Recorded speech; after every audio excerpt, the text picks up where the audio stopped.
Hello students, we are reading lesson 6, The King's Choice. So let's continue from page 33. Okay.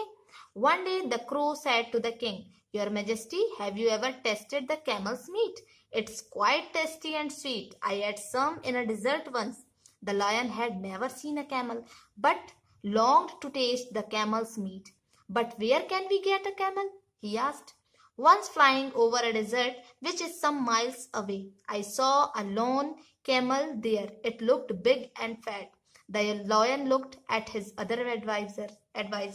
They welcomed the idea and decided that the crow would show them the way. The next morning, the lion and his advisors set off for the desert. They soon reached the desert.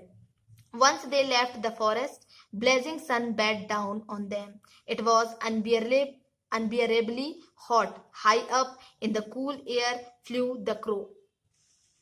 Hurry along, the crow called out. The camels is not far off, but the lion could not go further. The hot sand had burnt his paws. Stop, he commanded to the others. Let's go back to the forest. I don't care for camel's meat. His advisors were frightened. They did not know how to get the lion back home. The forest was far behind them. The leopard wanted to run away. The crow wanted to wait and watch. But the clever fox thought of a plan. Off he ran to the desert, saying, I will bring some help. He ran to the camel. The camel was very surprised to see a fox in the desert. Hurry up, friend, said the fox. Our king wants you at once. Our king? Who is that? I don't know any king. I know only my master, for whom I carry loads across the desert. Our king is a lion. He has killed your master. So now you are free. The lion invites you to live at his court. Come along. Without thinking, the camel followed the fox, and when both reached the lion's camp, the crow and the leopard were surprised. Even the lion was pleased in spite of his burnt paws. ठीक है, तो यहाँ story कल चल रही थी कि lion ने क्या किया था, कटियर बनाए थे फॉक्स, लेपर्ड और क्रो को.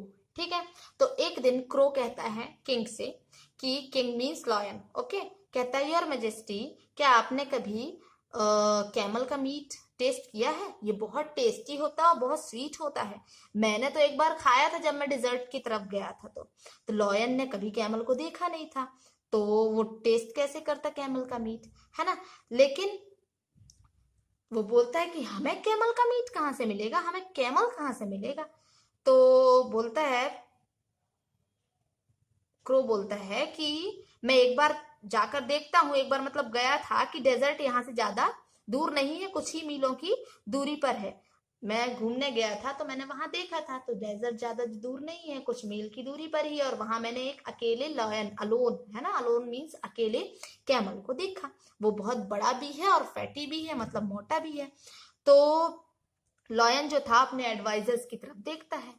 वो देखता है तो एडवाइजर्स ने भी उसके आइडिया का वेलकम किया. किसके? क्रो के आइडिया का. ठीक है, और डिसाइड किया कि क्रो जिस तरफ जाएगा तो उस तरफ हम भी चल देंगे, क्रो जिस रास्ते पर जाएगा तो.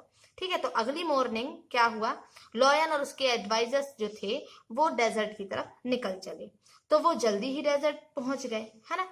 एक बार उन लोगों ने फॉरेस्ट छोड़ दिया था. ठीक है, जंगल छोड़कर वो डेजर्ट की तरफ निकल गए. अब सन की हीट जो होती है डेजर्ट में तो ज्यादा होती है, तो पता ही है ना. वहां बहुत गर्मी थी और जो क्रो था वो तो ऊपर उड़ रहा था, ऊपर ठंडी ठंडी हवा चल रही थी. और क्रो उन लोगों को चिल्लाता है, जल्दी चलो, कैमल ज्यादा दूर नहीं है. लेकिन लॉयन ज्यादा आगे नहीं जा सकता था. क्यों? क्योंकि गर्मी की वजह से, और डेजर्ट में रेत होती है ना, रेत भी गर्म हो चुकी थी. तो पा मीन्स होते हैं जो उसके पंजे होते हैं ना, तो लॉयन के जो पंजे थे वो क्या थे, वो जल चुके थे. ठीक है, तो वो सारे लोगों को कमांड करता है, फॉक्स और लेपर्ड को बोलता है, स्टॉप, चलो हम वापस जंगल चलते हैं, मुझे कैमल के मीट की अब जरूरत नहीं है. तो उसके जो एडवाइजर थे वो डर गए, है ना. वो उनको ये नहीं पता था कि अब लॉयन वापस कैसे जाएगा. क्योंकि उसके पंजे तो वैसे ही जल चुके थे, है ना। अब वो वापस कैसे जाएगा, और जंगल तो हम बहुत पीछे छोड़ आए हैं। तो लेपर्ड की बात ही, लेपर्ड तो दौड़ कर चला जाता, है ना। और क्रो जो था वो चाहता था कि ये लोग रुकें और यहाँ पर देखें, लेकिन क्लेवर जो चालाक फॉक्स थी उसके दिमाग में एक आइडिया आया। वो दौड़ते हुए डेजर्ट में, है ना, कहती है कि डेजर्ट में दौड़ते हुए जाती है और बोलती है कि मैं कुछ हेल्प लेकर आती हूँ। तो ये दौड़ते दौड़ते कहाँ जाती है, कैमल के पास जाती है। तो कैमल तो बड़ा सरप्राइज हो जाता है फॉक्स को देखकर, वो भी डेजर्ट में, फॉक्स कहाँ से आ गई। तो कहती है हरी अप फ्रेंड, फॉक्स बोलती है जल्दी करो दोस्त, हमारा जो किंग है वो तुमसे एक बार मिलना चाहता है ना। तो कैमल कहता है अवर किंग, हमारा राजा, कौन है ये, मैं किसी राजा को नहीं जानता, मैं तो सिर्फ अपने मास्टर को जानता हूँ जो मेरे ऊपर सामान लादता है, और डेजर्ट पे फिर हम सामान लाद कर आगे चलते हैं। तो फॉक्स बोलती है अवर किंग मीन्स लॉयन, है ना, उसने तुम्हारे मास्टर को मार दिया है, अब तुम फ्री हो। तो लॉयन ने तुमको अपने कोर्ट में, अपनी सभा में इनवाइट किया है, ठीक है, तो चलो। तो कैमल जो था बिना सोचे फॉक्स के पीछे चल देता है, ठीक है, और लॉयन के कैंप पर पहुंचता है। तो क्रो और जो लेपर्ड थे वो बहुत सरप्राइज हो जाते हैं, ठीक है, और इवन लायन भी खुश हो जाता है उसे अपने कोर्ट में देखकर, जबकि उसके पैर जले हुए थे तो भी वो खुश हो जाता है कि चलो कैमल खुद चल कर आ गया। Okay, next story tomorrow.